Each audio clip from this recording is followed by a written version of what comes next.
This is seriously the easiest bed I've ever put together. Check it out. This is a twin XL. Everything came in one box. I assembled it all by myself and didn't need a toolbox.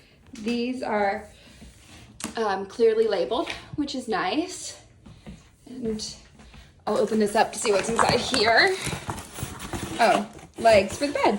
I'm not gonna lie, I was wondering what in the world this was, but it's a rubber mallet that comes with it. This is so simple. So literally you just match up these numbers, 1 1, 2 2, 3 3, 4 4, and you just snap this in. Let's see if I can do it one-handed.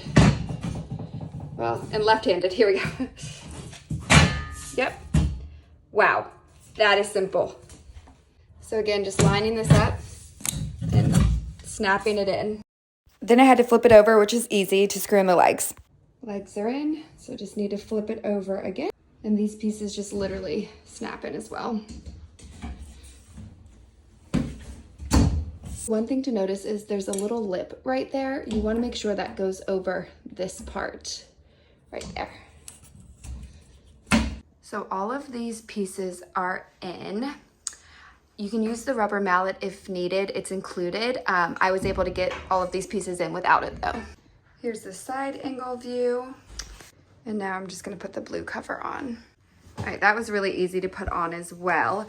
And then they've got these little tabs here, and there's a hook on this side. So I'm probably gonna need both hands to hook that in. There you have it. Took me less than 20 minutes. It's so sturdy and I'm so pleased.